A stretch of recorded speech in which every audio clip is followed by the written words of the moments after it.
El DIF llegó a mi casa y me soltó que mi hijo había tocado a su hermanastra de 6 años. La trabajadora social traía esa típica cara de lástima que ya se le nota ensayada, como si hubiera dejado caer esa bomba en casa de 100 familias antes. Detrás de ella estaban 2 policías, con las manos descansando sobre el cinturón. Hemos recibido una acusación grave, dijo, mostrándome su identificación. Su hijo Caleb ha sido señalado por contacto inapropiado con Gigi. Sentí que las piernas me temblaban. Eso no es cierto. No puede ser. ¿Cuándo supuestamente pasó eso? El martes pasado en la tarde. Hoy Gigi le contó cosas muy claras a su maestra durante una clase sobre seguridad. Dijo que pasó mientras usted y su esposa estaban cenando. El martes, la cena de aniversario. Caleb estuvo cuidando a Gigi unas 3 horas. Mi cabeza se llenó de ideas, tratando de procesar lo que me estaba diciendo, pero nada cuadraba. Caleb tiene 17. El próximo año iba a entrar a la universidad. El mismo chavo que todavía veía caricaturas el sábado en la mañana con su hermana. La del DIF siguió. Necesitamos hablar con Caleb ahora mismo, y tiene que venir con nosotros bajo una medida temporal de 48 horas mientras investigamos. Justo en ese momento, Laura, mi esposa, bajó corriendo las escaleras, seguramente por el alboroto. ¿Qué pasa? ¿Por qué hay policías aquí? La trabajadora le explicó todo de nuevo, y vi cómo a Laura se le transformaba la cara. Primero parecía que iba a desmayarse. Se agarró fuerte del marco de la puerta, y luego se puso dura, con una mirada que nunca le había visto. ¿Dónde está Gigi? Necesito verla. Está a salvo en la escuela con la consejera. En un momento podremos organizar para que la recojan. Laura me empujó y gritó hacia arriba. ¡Caleb! ¡Baja ya! Caleb apareció arriba con pants de pijama y una camiseta viejísima, despeinado, medio dormido. Vio a los policías y se quedó en shock. «Papá, ¿qué está pasando?» La siguiente hora fue un infierno. Los policías revisaron el cuarto de Caleb, mientras él, sentado en la sala, lloraba sin parar diciendo que no entendía nada. Laura no lo dejó acercarse, ni siquiera lo volteó a ver, solo repetía. Gigi no mentiría sobre esto, ella no inventaría esas cosas. La trabajadora social interrogó a Caleb ahí mismo. Él sollozaba tanto que apenas le salían las palabras. Dijo que sí la cuidó ese martes por la noche, que jugaron videojuegos, le preparó mac and cheese y que a las 8:30 la niña ya estaba dormida. Eso fue todo, según él. Pero Gigi le contó a la maestra detalles. Dijo que él le pidió guardar un secreto,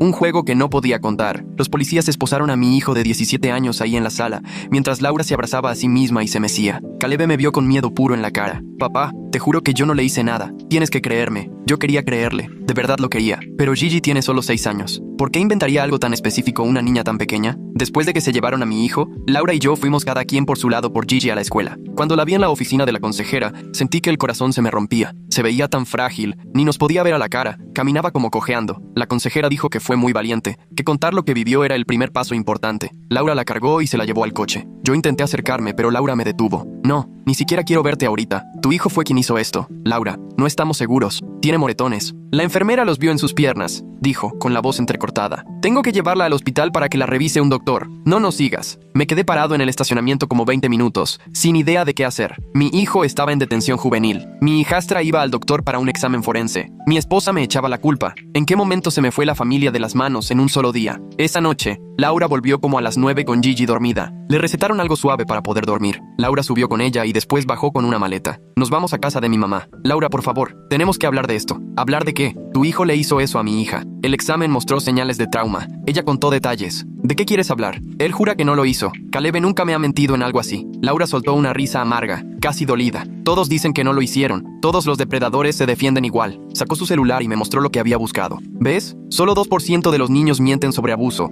Así que, o Gigi está en esa pequeñita minoría, o tu hijo es exactamente lo que dicen las pruebas. Esa noche se fue con Gigi. La casa quedó helada, llena de silencio. Entonces me acordé del sistema de cámaras. Laura ya les había dado los videos a los investigadores, pero había una tablet vieja que seguía conectada a la nube. Ahí encontré lo que no podía creer. De 2 semanas antes de la acusación, vi a Laura sentada con Gigi mientras Caleb estaba en entrenamiento de básquetbol. ¿Te acuerdas lo que practicamos, mi amor? Cuando la señora te pregunte, le dices que Caleb te tocó aquí. La voz de Laura se escuchaba clarito. Gigi, con su voz de niña chiquita, respondió: «Pero Caleb no hizo eso. Es de mentiritas, como cuando jugamos a la casita. Corrí al baño a vomitar. Mi esposa le enseñó todo». En ese instante tocó el timbre. «Sé que estás ahí». Era Laura. Me alejé de la puerta mirando el video de Laura entrenando a Gigi. Laura empezó a golpear más fuerte. El timbre no dejaba de sonar. Me temblaban tanto las manos que casi se me cae el celular. Si abría, iba a descubrir que yo había encontrado todo. Me iba a saltar para quitarme el celular, borrar los archivos, hacer lo que fuera por desaparecer la única prueba para salvar a Caleb. Corrí a la cocina y puse seguro en la puerta de atrás. Después verifiqué todas las ventanas del piso de abajo. La voz de Laura se escuchaba cada vez más fuerte, gritando mi nombre, exigiendo que abriera. No hice caso y abrí Google en el teléfono, con los dedos temblando. Abogado penal, falsas acusaciones, ayuda urgente. Lo primero que salió fue Lucas Ingram, un abogado experto en estos casos. Ya iban a ser las 11, pero llamé de todas formas. Sonó varias veces y pensé que se iba a buzón, pero en la cuarta contestó un hombre. Tenía una voz cansada, pero muy firme. Me solté hablando sin parar. Lo de Caleb, la acusación, el video en que Laura le enseñaba, todo. Lucas me detuvo. Me pidió que respirara, que me calmara y que le mandara el video en ese momento. Me alejé el celular, busqué el archivo en la nube y se lo envié. Lucas se quedó en la línea y me dijo que no le abriera la puerta a Laura, que no le hablara ni la dejara entrar bajo ninguna circunstancia. Me dijo que me llamaría en 20 minutos, después de ver el video. Colgué y me quedé en la cocina, escuchando desde la ventana cómo Laura gritaba afuera. Amenazaba con llamar a la policía, decía que yo no la dejaba entrar por sus cosas, que tenía derecho a estar en la casa, pero ya no gritaba igual. Su voz sonaba más aguda, más desesperada, como si hubiera entendido que ya nada era igual. Al cabo de unos 10 minutos, se hizo silencio. Me acerqué con cuidado a la ventana y me asomé entre las cortinas. Su coche seguía ahí, pero no la veía. Igual estaba sentada adentro. Igual se fue a buscar a alguien que la ayudara. La verdad, no sabía. Mi teléfono sonó exactamente 19 minutos después de haber mandado el video. Lucas fue directo y me soltó. Esto lo cambia todo. Después me explicó que el video era una prueba clarísima de manipulación, que con eso podíamos demostrar que Caleb era inocente, pero había que moverse rápido. Seguro Laura iba a intentar borrar todo en cuanto supiera que yo tenía acceso. Me pidió que no dejara pasar el tiempo y que bajara todos los videos de todas las cámaras, que los guardara en un disco duro, que se los mandara por correo, que los respaldara donde fuera posible. Lucas no colgó mientras yo iba trabajando. Tomé mi laptop y entré al sistema. Había 6 cámaras en la casa y cada una guardaba grabaciones de los últimos 30 días. Me puse a descargar uno por uno, viendo cómo las barras de progreso avanzaban a paso de tortuga. De repente los golpes de Laura se oían de nuevo, más fuertes y todavía más desesperados. Gritaba, «Ya sé lo que estás haciendo. Más te vale que no borres esos archivos». Con eso me quedó claro que ella sabía perfecto qué salía en los videos. Las descargas se sintieron interminables, como una eternidad. Tardaron casi una hora. Lucas me repitió que no colgara bajo ninguna circunstancia, que siguiera bajando todo aunque Laura rompiera una ventana o le hablara a la policía. Cerca de la medianoche por fin se callaron los golpes. Oí cómo arrancaba el coche y la vi salir a toda velocidad por la entrada mientras las llantas rechinaban. Terminé de bajar todo a las 12:45 y ya tenía los archivos en 3 lugares diferentes. Lucas me marcó otra vez a la 1. Ya le notaba la voz cambiada, concentrado, como si se hubiera puesto el traje de abogado. Me explicó que sí, el video era una prueba fuerte, pero que había que manejarlo con cuidado porque el abogado de Laura iba a decir que el video estaba manipulado, sacado de contexto, que yo lo había editado para culparla. Así que necesitábamos una buena estrategia. Lucas me dijo que ya estaba armando una moción urgente para llevarle esto al juez en la audiencia de detención de Caleb al día siguiente. El plan era incluir el video y pedir que se suspendiera el proceso para que investigaran todo. Al final me dijo, trata de dormir aunque sea un rato. Pero en ese momento yo sabía que no iba a pegar los ojos. Cuando colgué, volví a la aplicación de la nube y me puse a ver las grabaciones del último mes, saltándome de video en video a doble velocidad, buscando algo raro. Como a las 3 de la mañana encontré el primero. Laura sentada con Gigi en la cocina, hace 2 semanas, haciéndole preguntas rarísimas sobre Caleb,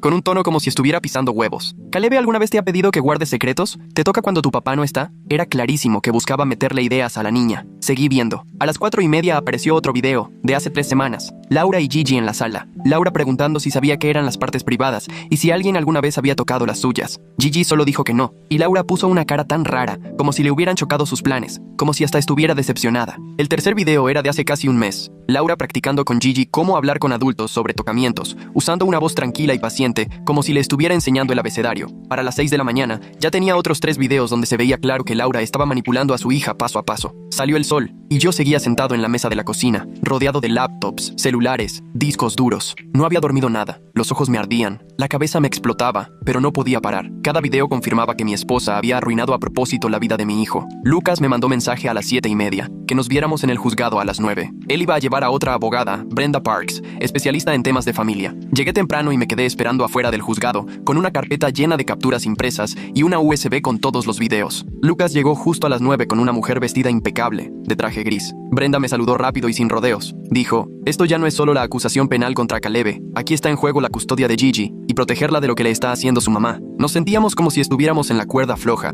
intentando limpiar el nombre de Caleb y al mismo tiempo cuidar a una niña de 6 años para que esto no la marcara más. La audiencia empezó a las 2. Yo me senté mientras la fiscalía armaba su caso. Contó todo lo que dijo Gigi, las pruebas, los exámenes, todo, con una seguridad como si esto fuera puro trámite. Y de pronto, Lucas se paró y pidió acercarse al estrado. Le entregó una tablet a la jueza con el video listo. Se notó en la cara de la jueza en cuanto empezó a verlo. De estar con cara de trámite, se le fue el sueño y puso toda la atención. Lo vio 2 veces. Luego miró a Lucas totalmente distinta. Ordenó parar el proceso en ese mismo instante y pidió a Rick Wallace, el del DIF, que explicara por qué en su investigación nunca salió ese material. Rick se levantó confundidísimo. Admitió que solo habían revisado lo que Laura les dio de manera voluntaria. Videos del martes en la noche con Caleb y Gigi jugando videojuegos, pero nada de las 2 semanas previas. El abogado de Laura brincó y empezó a decir que el video era inadmisible, fuera de contexto, que Laura solo quería que Gigi hablara del trauma que sufrió. La jueza lo interrumpió en seco y ordenó revisar a fondo toda la seguridad de la casa. También pidió que a Gigi la viera una psicóloga independiente, no la que eligió Laura antes. La jueza dijo que Caleb podía salir bajo mi custodia ese mismo día, pero con brazalete mientras se aclaraba todo. Sentí un alivio tan grande que casi me caigo ahí mismo. Pero cuando sacaron a Caleb, apenas lo reconocí. Solo llevaba 2 días encerrado y parecía que ya habían pasado años. La mirada perdida y sin ganas ni de verme a los ojos. Cuando traté de abrazarlo, Caleb se echó para atrás como si creyera que le fuera a hacer daño. En el centro de detención, la orientadora me apartó y me dijo: Caleb está mostrando señales de un trauma serio. Es urgente que empiece terapia. Firmé todos los papeles para que pudiera salir y lo llevé directo al coche. No pronunció ni una palabra. Solo iba viendo por la ventana con la mirada perdida. Y de pronto me cayó el 20.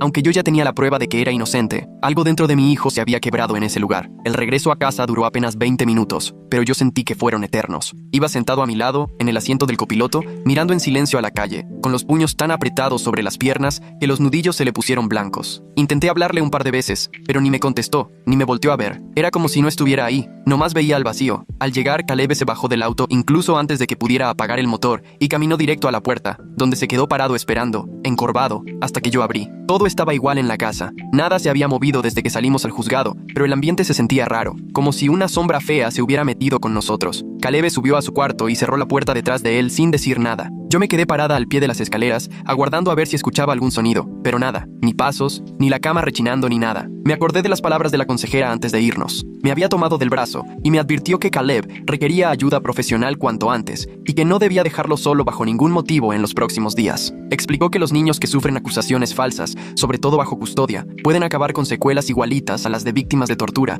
por el daño psicológico tan fuerte. Lo primero era asegurarme de que estuviera físicamente bien y que supiera que yo confiaba en él sin dudarlo. Subí y toqué la puerta de su cuarto. No tuve respuesta, así que entré despacio y lo encontré sentado al filo de la cama, mirando el suelo sin moverse, como si estuviera hecho de piedra. Me senté a su lado y, con toda la calma posible, le repetí que yo sabía que él no había hecho nada, que tenía las pruebas de que Laura inventó todo y que lo íbamos a resolver juntos. No dijo nada, ni se movió, pero pasado un minuto apenas estiró la mano hacia la mía, sin llegar a tocarme, solo lo necesario para darme a entender que sí me estaba escuchando. Esa misma tarde, como a las 7, recibí una llamada. Era Lucas. Me avisó que el juez había dado una orden de restricción temporal para que Laura no pudiera tener contacto ni con Caleb ni con Gigi mientras seguía la investigación. También me contó que el DIF decidió que Gigi debía irse a un hogar temporal porque se determinó que Laura era un riesgo para su propia hija. Fue un golpe raro. El mismo sistema que casi destrozó a mi hijo ahora protegía a la hija de Laura incluso de su mamá, y yo no sabía si sentirme aliviada o con náuseas. Lucas me dijo que la familia de acogida tenía experiencia con niños que habían pasado por traumas y que Gigi iba a estar bien ahí,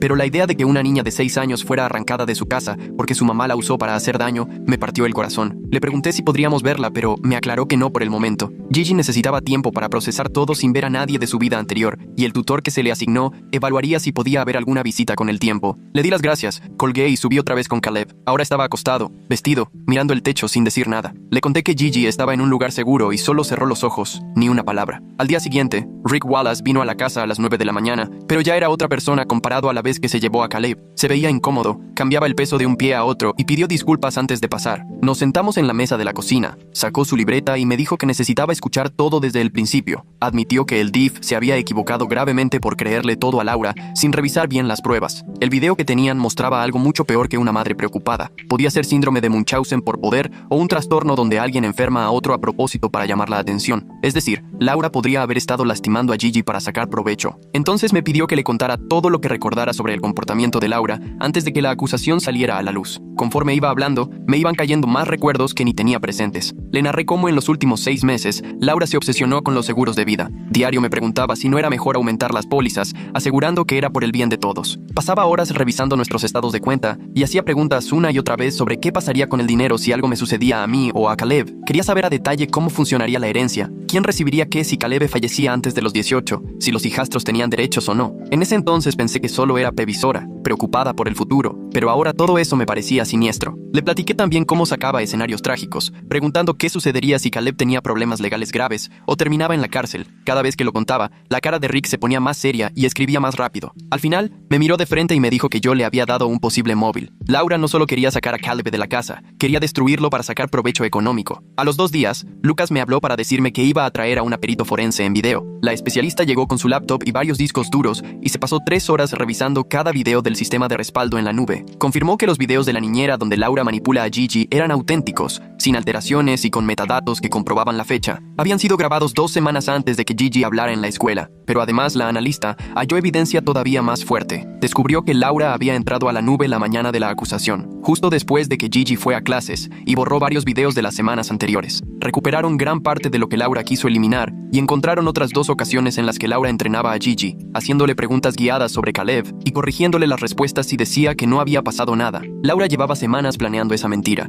metiéndole la idea a su hija y borrando cualquier rastro de su manipulación. Ese mismo día, Brenda llegó con un montón de papeles legales. Iba a pedir una custodia de emergencia para Gigi a mi favor, con el argumento de que Laura estaba maltratando psicológicamente a su hija al utilizarla como herramienta en lo que parecía ser un plan para sacar a Caleb de la familia y, de paso, aprovecharse de su desgracia. En la solicitud, adjuntó capturas de videos donde se veía la manipulación, transcripciones de mensajes que Laura había borrado y copias de todas las búsquedas financieras que ella hizo sobre seguros y herencias. Brenda me explicó que la probabilidad de lograrlo era muy baja, ya que solo soy el padrastro de Gigi, no su papá biológico, pero la evidencia era tan fuerte que quizá el juez podría darme la custodia temporal mientras se investigaba el caso penal. Me advirtió que la familia de Laura iba a entrar con todo y seguramente buscarían que Gigi se quedara con su abuela en vez de conmigo, pero que no podíamos darnos por vencidos porque dejar a Gigi mucho tiempo en el DIF tampoco era opción. Al fin logré que a Caleb lo atendiera una psicóloga experta en casos de acusaciones falsas. El consultorio estaba en un edificio tranquilo del centro. En la sala de espera había sillones cómodos y sonaba música relajante. Caleb apenas levantó la vista durante el registro, solo respondía con la cabeza a lo que le preguntaban. Yo me quedé afuera durante la sesión, caminando de un lado al otro en el pasillo casi 1 hora, hasta que por fin salió la terapeuta y me pidió que habláramos en privado. Me explicó que los síntomas de Caleb coincidían con los de una persona que ha pasado por tortura psicológica muy fuerte. Me dijo, ser acusado de algo así y después estar encerrado con criminales, mientras todo el mundo piensa que eres culpable, deja un trauma muy difícil de superar.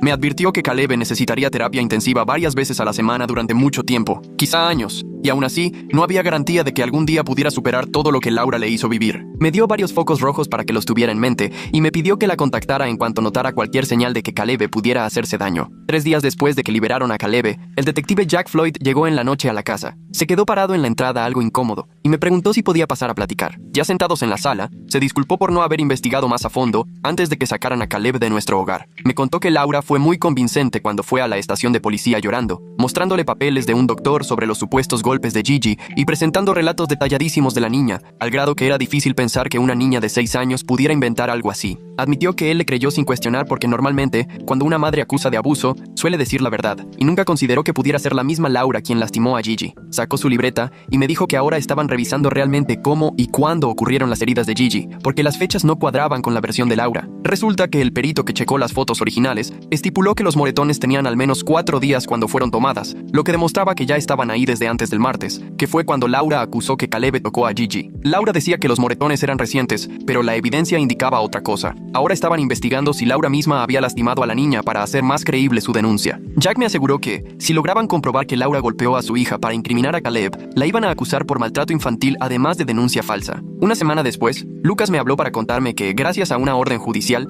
analizaron los registros de llamadas de Laura y encontraron que había hablado 17 veces con su mamá, Valerie, en las 2 semanas previas a la acusación, y que la mayoría de llamadas duraron muchísimo, de 20 a 40 minutos, algo nada común en su rutina. Cuando los investigadores entrevistaron a Valerie, empezó a ponerse nerviosa y a la defensiva, diciendo que solo platicaban de cosas normales de la familia. Pero, presionada, se le salió mencionar que Laura le había contado el plan para quitar a Caleb de la casa. El detective captó el comentario, y aunque Valerie intentó corregir diciendo que solo hablaban del plan de Laura para enviar a Caleb a la universidad, ya era demasiado tarde. Finalmente, Valerie aceptó que semanas antes de la acusación, Laura le dijo que iba a asegurarse de que Caleb no siguiera en la familia. Según ella, pensó que solo se refería a poner límites más estrictos, pero aún así, su testimonio confirmó que todo estaba planeado. 2 días después de esa entrevista, Lucas me avisó que el juez ordenó que una psicóloga forense independiente, Madeleine Ingram, especialista en testimonios infantiles, evaluara a Gigi. Madeleine tenía fama de ser la mejor para identificar cuándo un niño ha sido aleccionado para decir algo. La evaluación fue en un despacho neutral arreglado para que los niños se sintieran cómodos, con juguetes y una luz suave. A mí no me dejaron pasar,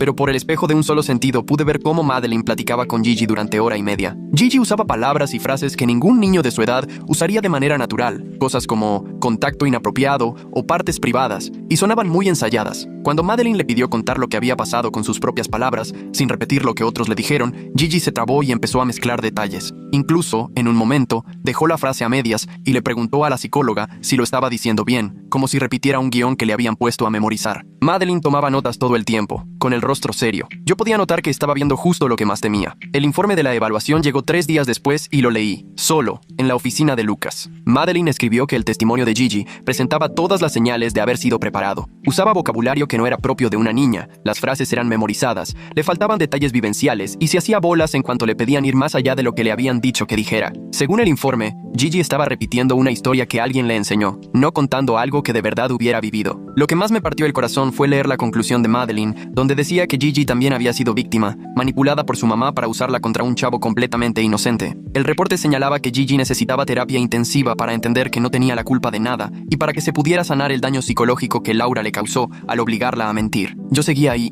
con los papeles en la mano, sintiéndome fatal al darme cuenta de que Laura había lastimado a los 2 niños, haciendo que Gigi fuera cómplice de lo que le hicieron a Caleb. Lucas me dejó quedarme callado un rato y luego me explicó que ese informe sería una prueba importante, pero que había que tener cuidado, porque el abogado de Laura seguro iba a tratar de desacreditar tanto el trabajo como la experiencia de Madeleine. 2 días después de que llegó el informe, el abogado de Laura se puso en contacto con Lucas para ver si podían negociar algún arreglo. Empezó a decir que tal vez Laura estaba confundida o que había entendido mal lo que vio, que igual todo era un horrible malentendido provocado por un instinto maternal fuera de control. Pero Lucas no se dejó y le dijo de inmediato que el video donde le enseñan a Gigi qué decir dejaba clara la intención y la manipulación de una niña, totalmente planeado. Le dejó claro que iban a llevar todo hasta las últimas consecuencias, acusando a Laura por denuncia falsa, poner en peligro a una menor y maltrato infantil. No había cabida para acuerdos ni descuentos de culpa para alguien que usó a su propia hija y el sistema legal como armas para destruirle la vida a un adolescente. Esa noche tuve que sentar a Caleb y explicarle por qué Gigi ya no iba a regresar y por qué su madrastra estaba metida en un problema legal. Caleb solo escuchó, sin decir una sola palabra, con la cara completamente seria, como si ya supiera cómo apagar lo que sentía para protegerse. Cuando terminé de contarle todo, me preguntó casi en susurros si ya todos en la escuela sabían lo que le habían acusado. Sentí el alma hecha nudo cuando tuve que decirle que sí, que el chisme se regó rapidísimo y todos estaban enterados. Solo asintió y se fue directo a su cuarto. La siguiente semana fue otra pesadilla, porque empezaron a llegar las cartas de las universidades para Caleb, sobres grandes con felicidades en letras enormes. Hasta su universidad soñada le mandó carta de admisión con beca por buen promedio. Las puse en la mesa de la cocina para que las viera, pero ni las volteó a ver, solo pasaba de largo. El terapeuta me dijo que Caleb le había confesado que sentía que ya no merecía irse a estudiar después de una acusación tan fea, que aunque era inocente, no podía quitarse de encima la vergüenza ni el sentimiento de que ya no valía nada. Mientras tanto, Brenda me marcó con más malas noticias sobre la custodia. Me explicó que, aunque tuviéramos el video y el informe de Madeleine, sería difícil conseguir la custodia de Gigi, porque yo solo era el padrastro, no el papá biológico. La familia de Laura ya estaba metiendo papeles para dejarme fuera del caso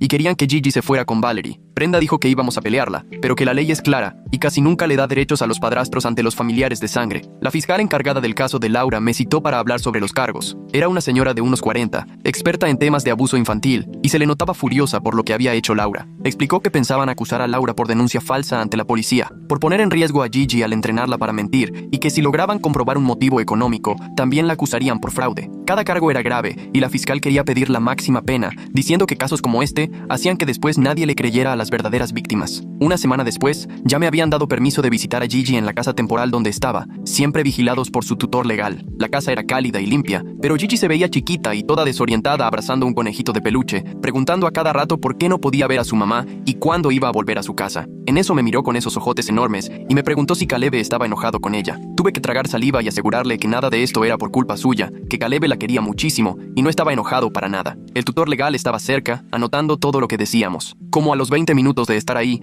Gigi soltó de la nada que su mamá le había dicho qué decir, pero que ya no se acordaba si sí había pasado. El tutor anotó palabra por palabra y yo traté de no ponerme nervioso para que ella no se preocupara. Esa declaración se volvió clave. Ni Gigi tenía claro lo que su mamá le había hecho decir. La visita terminó pronto y saliendo de ahí me sentía destrozado, viendo cómo una niña podía estar tan lastimada solo por culpa de la manipulación de su madre. Esa noche, Lucas me habló con otra bomba. Habían logrado revisar los los estados de cuenta de Laura y encontraron algo durísimo. 6 meses antes, Laura había sacado un seguro de vida para Caleb por $500,000, sin decirme nada, y se puso a sí misma como beneficiaria. Lucas habló a la aseguradora y confirmaron que Laura había llamado varias veces durante esos meses, preguntando hasta el último detalle de cómo se cobraba el seguro, si le pasaba algo a Caleb antes de cumplir los 18. Incluso preguntó si el pago aplicaba si el asegurado moría en un centro de detención o prisión juvenil. El agente se acordaba perfectamente porque eran preguntas rarísimas, aunque en su momento no podía negarle la póliza. Lucas me explicó que eso era justo la prueba del motivo económico que necesitaban los fiscales para subirle las acusaciones, intento de fraude, y si podían comprobarlo,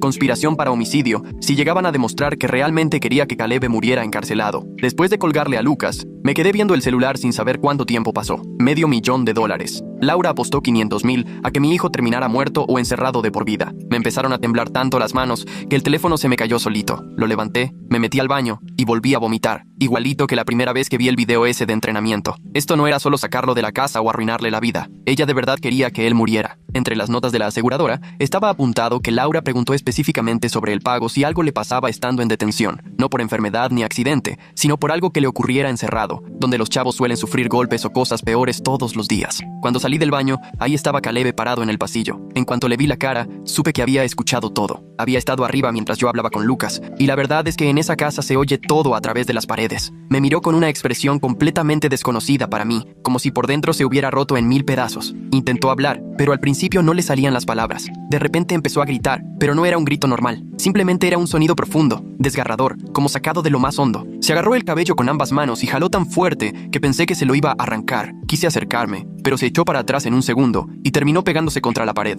Decía que Laura había intentado matarlo, que literal quería asesinarlo usando el sistema, que su intención era que él muriera ahí mismo. Su voz se volvía cada vez más aguda y desesperada conforme hablaba. Intenté calmarlo, pero ya ni me escuchaba. Se dejó caer al piso, junto a la pared, tapándose la cara y meciéndose sin parar. Al instante llamé a su terapeuta. Contestó rápido y le expliqué lo que había pasado, que Caleb se enteró de lo del seguro y que estaba completamente devastado. La terapeuta me dijo que iba para allá, que me quedara con él, pero que le diera su espacio, que evitara tocarlo. 20 minutos después llegó y nos encontró sentados en el piso del pasillo. Caleb seguía meciéndose, haciendo un ruido bajito con la garganta. Ella se sentó enfrente de él y empezó a hablarle con toda la calma del mundo. Pasó casi una hora antes de que él se animara siquiera a mirarla. Le fue haciendo preguntas y él apenas si respondía en voz muy baja. ¿Estás pensando en lastimarte? ¿Sí? ¿Tienes un plan? No, solo quiero dejar de existir. ¿Te sientes seguro en casa? No lo sé. La terapeuta me miró y me dijo que teníamos que irnos al hospital, que Caleb necesitaba estar en un lugar donde pudieran vigilarlo todo el tiempo. Cuando mencionó las palabras hospital psiquiátrico, vi cómo a Caleb se le venía el mundo abajo. Pensó que lo iban a encerrar otra vez. Ella le explicó que no era como estar detenido, que ahí ayudan a las personas cuando sienten que dañarse es la única salida,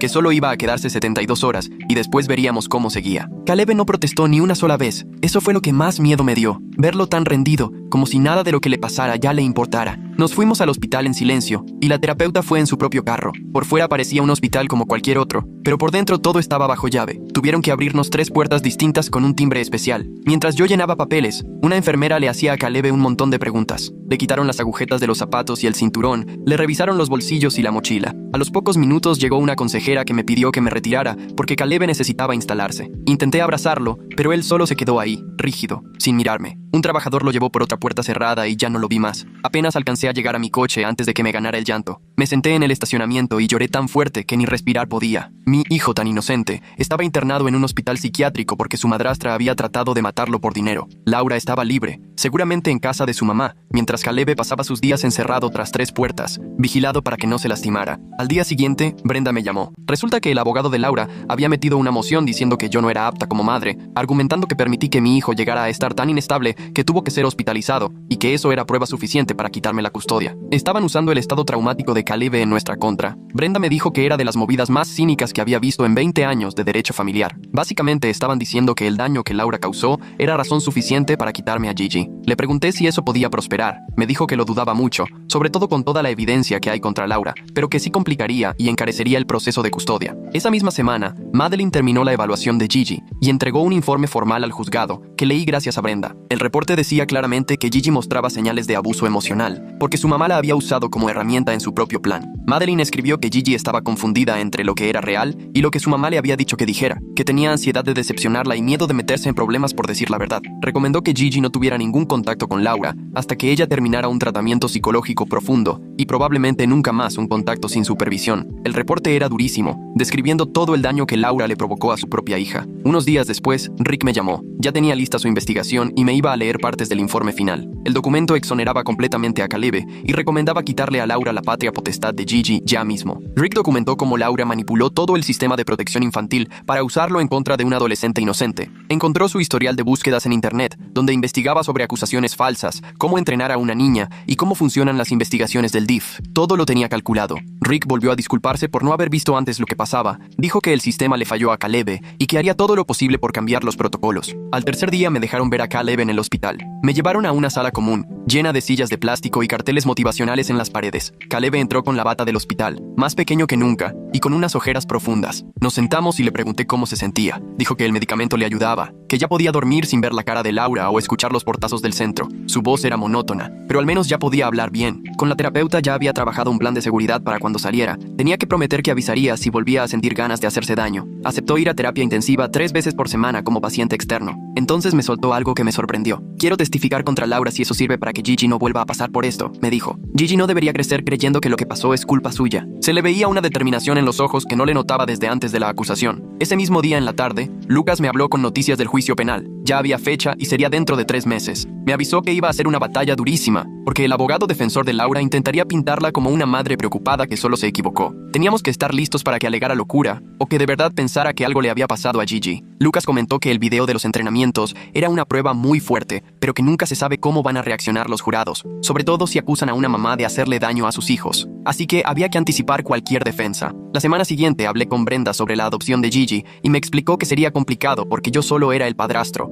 no su papá biológico. Tendría que demostrar que Laura no era una buena madre y que yo sí podía darle una vida estable. Por el asunto de la hospitalización de Caleb, el abogado de Laura iba a dar pelea. Brenda me advirtió que no sería fácil, pero que valía la pena intentarlo, ya que así yo tendría bases legales para la custodia. Empezamos a juntar papeles y cartas de referencia. Caleb regresó a casa 5 días después de que lo internaron, con un montón de hojas del alta y el calendario de terapia. Ya se le notaba otro ánimo, como si volviera a brillarle la mirada. El medicamento sí le había servido. Subió directo a su cuarto y alcancé a oír que acomodaba cosas. A la hora bajó con un bonche de sobres y cartas de aceptación a universidades, todo lo que había dejado sin abrir por semanas. Me preguntó si le podía ayudar a escribirles para explicar lo que había pasado y pedir que le guardaran su lugar un año más. Esa noche nos sentamos juntos a redactar los correos. Caleb fue muy sincero. Contó sobre la acusación falsa, cómo lo habían liberado por falta de pruebas y la necesidad de tomarse un tiempo para sanar. Enviamos los mensajes a 5 escuelas diferentes. En las 2 semanas siguientes, todas respondieron. Cada una le aseguró que le reservarían su lugar y le mandaron mensajes de solidaridad por todo lo que había vivido. Una consejera le escribió que la fuerza con la que enfrentó la situación era justo el carácter que buscaban en sus alumnos. 3 días después de la última respuesta de la universidad, en la mañana, escuché golpes fuertes en mi puerta principal. Eran las 7, y al asomarme, vi a Valerie afuera, roja de coraje y con la cara completamente descompuesta. Saqué el celular y empecé a grabar antes de abrir, dejando puesta la cadena. Apenas abrí, empezó a gritarme que yo era un monstruo, que arruiné la vida de su hija, que convertí a Laura en alguien mala solo por proteger a mi hijo.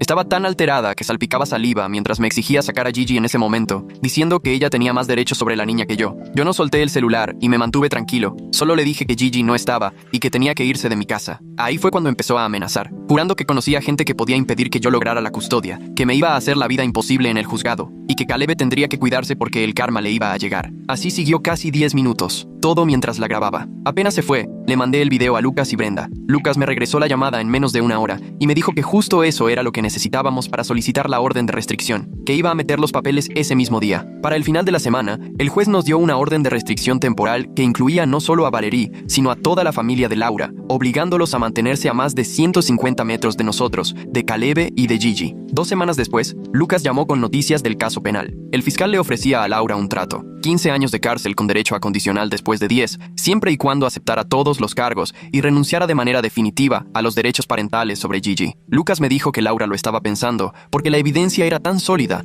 que ir a juicio podría acabar en una sentencia de 25 años o más. El video de las manipulaciones la dejaba muy mal parada. La póliza de seguro de vida dejaba claro el motivo, y los testimonios de Gigi con la psicóloga forense lo confirmaban todo. Aún así, Lucas me pidió que no me hiciera ilusiones porque Laura es de esas personas a las que no les gusta perder, aunque sea lo más sensato. dijo. Dice que hay gente así, que de verdad cree que puede manipular al jurado o que su versión va a pesar más que cualquier prueba. Le pregunté qué pasaría con Gigi si Laura aceptaba el trato. Me explicó que así la adopción sería mucho menos complicada porque ya no habría pelea por la custodia. Aún así tendríamos que hacer trámites, pero que la renuncia de Laura solucionaría el mayor problema. 2 días después, Lucas volvió a llamar para decirme que Laura rechazó el acuerdo. Al parecer, su abogada la convenció de que podrían argumentar que creía genuinamente que algo le había pasado a Gigi y que el video solo mostraba a una madre tratando de ayudar a su hija a sacar un trauma real, que iban a llevar expertos que dijeran que hay mamás que usan preguntas sugerentes cuando sospechan que sus hijos sufrieron abuso y que lo de Laura era instinto protector, no mala intención. Lucas dijo que era un argumento muy flojo, pero que de todas formas el jurado podía salir con cualquier cosa, sobre todo cuando se trata de una mamá. Me avisó que el juicio sería durísimo, que tratarían de hacer ver a Caleb como si él fuera el sospechoso y que a mí me iban a querer pintar como un papá en negación. Teníamos que estar preparados para que dieran vuelta a toda la historia y quisieran hacer ver a Laura como una mamá desesperada que cometió errores, no como alguien que planeó destrozarle la vida a un adolescente por dinero. Mientras tanto, la terapia de Gigi iba muy bien. Su terapeuta me habló para contarme que Gigi, por fin, pudo decir en palabras lo que le hizo Laura. En la sesión, Gigi explicó que su mamá le pedía que dijera cosas que no eran ciertas sobre Caleb y que le hacía practicar hasta que las repitiera bien. La terapeuta estaba documentando todo con mucho cuidado, porque el hecho de que Gigi pudiera explicar cómo la manipularon era una prueba clave para el juicio contra Laura. Me dijo que lograr que una niña víctima pueda decir con tanta claridad que la manipularon era muy raro y fundamental para el caso. Además, Gigi empezaba a entender que nada de eso fue su culpa y que era demasiado pequeña para darse cuenta de que su mamá estaba haciendo algo mal. La terapeuta me contó que Gigi aún sentía culpa porque metió en problemas a Caleb, pero que ya estaba trabajando en eso y avanzando muy bien en su recuperación. La semana siguiente, la tutora legal de Gigi me habló para agendar una reunión. Me contó que en las visitas supervisadas, Gigi le preguntaba a cada rato por Caleb. Quería saber si estaba bien y si seguía enojado con ella. Al parecer, Gigi lloró durante una visita diciendo que extrañaba muchísimo a su hermano mayor y que quería pedirle perdón por todas las cosas feas que dijo de él. La tutora pensó que lo mejor sería que tuvieran una visita supervisada entre los dos, siempre y cuando hubiera una terapeuta presente, y así lo programamos para el siguiente sábado en el juzgado, en un cuarto especial para esas visitas. Yo estaba nervioso porque no sabía cómo iba a reaccionar Caleb, ya que desde que pasó todo había estado muy sensible, pero su terapeuta decía que tal vez ver a Gigi tranquila y sin rencores le ayudaría a cerrar ese capítulo. Cuando llegó el día, llevé a Caleb al juzgado y esperamos hasta que nos dieron pase. Al entrar, Gigi ya estaba ahí con su mamá de acogida y la terapeuta. En cuanto vio a Caleb, se soltó llorando y corrió directo hacia él. Caleb, sin pensarlo, se arrodilló y Gigi le brincó al cuello llorando y pidiéndole perdón una y otra vez, diciendo que lo sentía muchísimo por haber dicho cosas que, aseguraba, no eran verdad. Caleb también se puso a llorar. La abrazó y le repetía que sabía que no era su culpa, que no estaba enojado, que la quería y que siempre iba a estar para ella. Se quedaron sentados en el piso, Gigi llorando y Caleb abrazándola como cuando ella tenía pesadillas, casi 20 minutos así. Después, la terapeuta me dijo que eso era justo lo que los dos necesitaban, que se notaba el alivio en todo el cuerpo de Gigi al saber que su hermano no la odiaba, y que para Caleb fue como reencontrar algo que proteger, darle sentido a lo que le había tocado vivir. Más tarde, su propia terapeuta mencionó que ayudar a Gigi podría acelerar la recuperación de Caleb, porque le daba de nuevo un poquito de control sobre su vida, justo donde le habían quitado todo. 8 semanas antes del juicio, Lucas recibió otra llamada de la abogada de Laura, que ahora venía con una mejor propuesta. Laura aceptaba declararse culpable de todos los cargos, recibir una condena de 20 años de cárcel, renunciar a cualquier derecho sobre Gigi y entregar una confesión por escrito explicando su motivo y detallando cómo manipuló a Gigi. La abogada dijo que Laura ya había entendido que, de todos modos, iba a acabar en prisión y prefería tener algo de control sobre el resultado que arriesgarse a que la sentencia fuera más larga. Lucas nos dijo que esto era lo mejor que podía pasarnos, porque así Gigi no tendría que testificar. Caleb no volvería a pasar por el trauma en la corte y además tendríamos la confesión de Laura para trabajarla en terapia y ayudarle a Gigi a entender por qué su mamá hizo lo que hizo. Lucas y el fiscal se encargaron durante las siguientes 2 semanas de ajustar los últimos detalles. El acuerdo incluía que Laura grabara un video explicando paso a paso cómo había instruido a Gigi, dónde le decía que acusara a Caleb, qué palabras usar y cómo ensayaron la historia hasta que Gigi se la supiera de memoria. También debía explicar en la grabación que su verdadera motivación era cobrar el seguro de vida de Caleb y cómo planeaba hacer que él acabara preso o peor. Ese video serviría para la terapia de Gigi, para que, al procesarlo, entendiera que fue manipulada por su propia mamá, y además quedaría en el expediente judicial, por si Laura alguna vez intentaba retractarse o acercarse a Gigi de nuevo. Lucas decía que tener la confesión en video era como tener un seguro para que Laura no cambiara la historia ni intentara romper la orden de alejamiento. La audiencia para aceptar el acuerdo se fijó para un lunes en la mañana, a finales de septiembre. Me senté con Caleb, los dos bien vestidos, viendo cómo Laura entraba esposada, vestida con el uniforme naranja. Se veía tan chiquita y acabada, como si por fin algo algo dentro de ella se hubiera rendido. El juez le hizo un montón de preguntas para asegurarse de que entendía por qué la estaban castigando y qué significaba todo eso. Laura iba contestando con voz apagada, como robot, sin mirarnos ni a Caleb ni a mí. Cuando le tocó decir con sus palabras lo que había hecho, Laura soltó su confesión como si estuviera leyendo el menú. Aceptó que le enseñó a Gigi a acusar falsamente a Caleb. Confesó que todo era por el dinero del seguro. Reconoció que manipularon exámenes médicos y que le mintió a los investigadores. Y admitió que usó a su hija como arma para destruir la vida de un muchacho inocente. Durante todo eso, nunca le cambió el tono ni mostró la mínima emoción, como si hablara de cualquier otra persona menos de ella. El juez aceptó el acuerdo sin pensarlo mucho y sentenció de inmediato. Dijo que ya había visto todas las pruebas, leído lo que opinaron los terapeutas y considerado la gravedad de lo que hizo Laura. Llamó a lo suyo un ataque calculado contra una menor, abusando de los sistemas pensados para proteger a las niñas y niños, y opinó que era el caso de manipulación parental más grave y triste que le había tocado ver en 20 años. Condenó a Laura a 20 años de prisión estatal y recomendó que cumpliera toda la condena sin opción a salir antes. Además, le quitó de inmediato y para siempre cualquier derecho sobre Gigi, dejando claro que, por lo que hizo, era un peligro total para su hija. Finalmente, el juez ordenó que Laura no pueda volver a tener contacto ni con Caleb ni con Gigi, ni siquiera si algún día sale de la cárcel. Cuando el abogado de Laura intentó decir algo, la jueza lo interrumpió en seco y le dijo que ya no había nada que discutir y que Laura debía darse por bien servida de que el fiscal no pidiera castigo más fuerte. Sacaron a Laura del lugar y ni siquiera volteó a vernos. Ya en el pasillo del tribunal, a Caleb literalmente se le doblaron las piernas antes de avanzar 10 pasos y se dejó caer ahí mismo, recargado en la pared. Los sonidos que salían de él no eran llanto normal, era más bien como si todo lo que se había guardado durante meses simplemente ya no cupiera más y necesitara salir. Le temblaban las manos tanto que no podía ni controlarlas, y cuando intentaba hablar, apenas y le salían las palabras. Yo me senté en el piso con él y lo abracé fuerte, mientras llorando decía que sentía que su vida estaba acabada, que todos en la escuela lo seguirían viendo como un monstruo y que jamás podría volver a ser el mismo. La gente pasaba viéndonos, pero a mí no me importaba. Caleb tenía que sacar todo eso, dejar ir el dolor y soltar todo el veneno que Laura le había dejado en esos meses de pesadilla. Lloró tanto que terminó con la garganta hecha pedazos y la cara toda roja e hinchada, y yo no pude hacer otra cosa más que abrazarlo fuerte y repetirle una y otra vez que ya todo había acabado, que Laura no iba a volver a hacerle daño nunca más. Con el tiempo su respiración se fue calmando, el temblor se le quitó y, con un poco de pena, se limpió la cara usando la manga de su suéter. Nos quedamos sentados juntos en el piso helado del juzgado como 20 minutos, hasta que finalmente tuvimos fuerzas para levantarnos. Un par de semanas después regresé, solo que ahora era otro juzgado y tocaba la audiencia de custodia. Valerie, la mamá de Laura, llegó con su abogada y salió diciendo que yo no tenía ningún lazo de sangre con Gigi, que lo justo era que la niña se fuera con su familia biológica. El tutor legal se levantó y presentó un montón de papeles, donde decía que Gigi estaba fuertemente apegada a mí y a Caleb, que había avanzado mucho con la terapia y que yo podía darle un hogar estable. La terapeuta de Gigi también declaró que la niña me llamaba papá y que a cada rato preguntaba por volver a casa. La jueza leyó todos los documentos rapidísimo, le echó un ojo al pasado de Valerie, tapando los abusos de Laura, y tomó su decisión en menos de 5 minutos. Me dio la custodia legal total de Gigi en ese instante, canceló cualquier derecho de visita para la familia de Laura y firmó todo ahí mismo. Así, Gigi se convirtió oficialmente en mi hija. Valerie empezó a gritar algo de que era una injusticia mientras los guardias la sacaban del juzgado, pero a la jueza no le importó y pasó al caso siguiente como si nada. Salí de ahí con los papeles en la mano que decían que Gigi era mía y que yo tenía que protegerla, y después de meses de tensión, sentí que por fin podía volver a respirar. Llevar a Gigi a la casa después de 3 días terminó siendo más duro de lo que esperaba. Al principio andaba brincoteando por toda la casa, emocionada de ver otra vez su cuarto, pero de repente le desaparecía la sonrisa y me preguntaba cuándo volvería su mamá. Su terapeuta ya me lo había advertido. Gigi iba a extrañar la idea de su mamá, aunque otra parte de ella apenas comenzara a sentirse segura ahí con nosotros. Así que seguimos el consejo de la terapeuta y empezamos a armar rutinas bien marcadas, horarios fijos para el desayuno, rituales tranquilizadores a la hora de dormir y mucha estructura predecible, para que Gigi notara que ahí podía estar tranquila. Caleb me sorprendió con la paciencia y la ternura que le salieron de repente para tratarla. Se sentaba en el piso con Gigi a jugar con sus muñecas por horas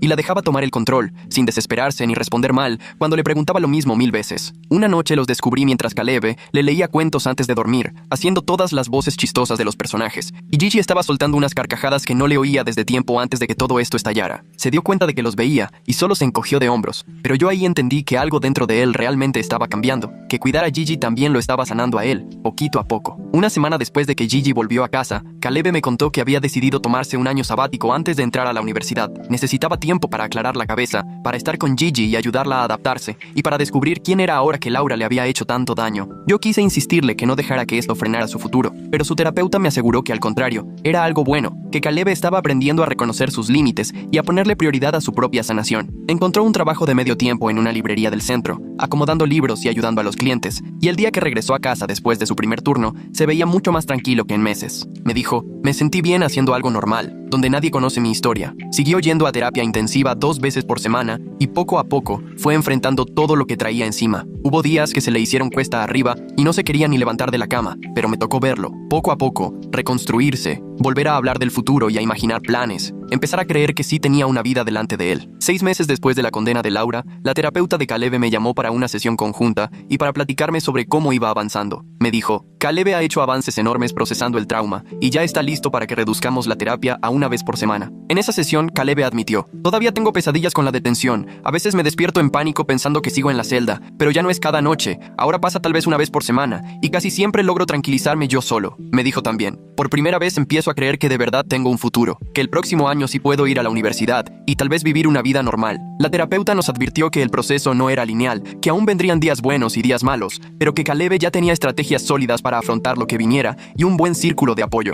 Escucharlo hablar así, con esperanza en la voz, me hizo darme cuenta de lo cerca que estuvimos de perderlo. Cerca de esas fechas, la terapeuta de Gigi me mandó un reporte sobre su progreso que, de verdad, me sacó las lágrimas. Puso que Gigi estaba creciendo y floreciendo con una fortaleza increíble para una niña que vivió toda esa manipulación, que ya casi no preguntaba por Laura, y cuando lo hacía, era solo con curiosidad, como si hablara de un personaje de cuento, y no de su mamá. El reporte decía también que Gigi había logrado un lazo muy sano y fuerte con Caleb, a quien ahora veía como el hermano mayor que la cuida, en vez de ese monstruo del que su mamá le quería meter miedo. La terapeuta anexó unos dibujos que Gigi había hecho de nuestra familia. Éramos los 3 juntos, riéndonos, y en todos, con crayón, ponía hasta arriba, mi familia. La psicóloga sugirió que podíamos empezar a dejar los encuentros de Gigi cada 15 días en vez de cada semana, porque ya había procesado el trauma tanto como puede hacerlo una niña de 6 años, y ahora solo necesitaba estabilidad y cariño para seguir sanando. Fue ahí cuando por fin decidí empezar mi propia terapia, porque entendí que necesitaba ayuda yo también para digerir todo lo que había pasado. Me había enfocado tanto en que Caleb y Gigi estuvieran bien, que nunca me detuve a trabajar mi propio dolor, por haber visto hasta dónde fue capaz mi esposa de lastimar a mi hijo. Mi terapeuta es una señora mayor que ya lo ha visto todo y jamás me juzgó por no haber notado las señales. Me ayudó a entender que no las vi porque confiaba por completo en Laura, porque la amaba y creía en nuestro matrimonio, y que esa confianza no era una debilidad, aunque ella la hubiera aprovechado. Juntos fuimos trabajando la culpa que me cargaba por no haber protegido antes a Caleb, por haber dejado entrar a Laura a nuestras vidas. La terapeuta me dijo, no podías saberlo, los manipuladores son maestros para esconder quiénes son de verdad. En cuanto supiste la verdad, actuaste como debías. Escuchar eso sí me ayudó, aunque sinceramente creo que todavía no termino de creérmelo del todo. Las sesiones me dieron el espacio para dejarme sentir enojado, dolido y confundido, sin tener que fingir que todo estaba bien solo por mis hijos. Como 8 meses después de que salió la sentencia, Caleb me platicó que se había metido a una organización que apoya a gente acusada injustamente de delitos. Lo contactaron después de ver la noticia del caso de Laura y le preguntaron si quería contar su experiencia para ayudar a otros a enfrentar el golpe psicológico. Al principio me preocupaba que fuera demasiado pronto y que no estuviera listo para hablar de todo en público, pero Caleb me dijo, poder hablar de esto, con quienes sí saben lo que es, me hace sentir menos solo. Empezó a tener videollamadas con otros chavos que pasaron por acusaciones falsas, compartiendo tips para sobrellevar el trauma y para volver a confiar en el sistema. Me dijo, convertir mi pesadilla en algo útil para otros hace que todo esto no parezca tan absurdo como si tal vez tuviera sentido por alguna razón. Lo vi en una de esas llamadas, tan paciente y tan comprensivo con un chavo que estaba justo en el momento en el que él estuvo meses atrás, y me dio muchísimo orgullo verlo convertirse en esa persona, pese a todo lo que Laura le hizo pasar. Como 9 meses después de que arrestaron a Laura, recibí una carta de la aseguradora de vida. Me devolvieron cada peso que Laura había pagado por la póliza que tramitó para Caleb, más los intereses. En la carta explicaban que ya tenían a Laura fichada en su sistema, para que jamás pudiera sacar otra póliza, ni ahí ni en ninguna otra aseguradora. Además, estaban cambiando sus reglas para evitar fraudes como el que nos tocó, porque nuestro caso destapó varios errores fuertes en sus procesos de verificación. Ahora piden entrevistas presenciales con todas las personas antes de asegurar a menores, revisan obligatoriamente el historial y ponen alertas automáticas si alguien quiere sacar varias pólizas grandes en poco tiempo. El director de reclamaciones me habló directamente para disculparse por no haber detectado antes el comportamiento raro de Laura. Me dijo, su caso cambió todo y gracias a usted otras familias no van a pasar lo mismo. El dinero de la devolución lo depositó directamente en el fondo universitario de Caleb, pensando que era la mejor forma de usar ese dinero que venía de los planes retorcidos de Laura. Ese otoño, Gigi entró al kinder en la escuela de la colonia, donde nadie tenía idea de su historia. Me reuní en privado con la directora y la maestra para contarles que Gigi había pasado por momentos duros, pero que la terapia le estaba ayudando mucho, sin darles detalles de más. Ellas estuvieron de acuerdo en estar atentas a cualquier señal, pero tratarla igual que a cualquier otra niña. Gigi Desde el primer día, se hizo de amigos nuevos y siempre llegaba a la casa contando historias de Jonah,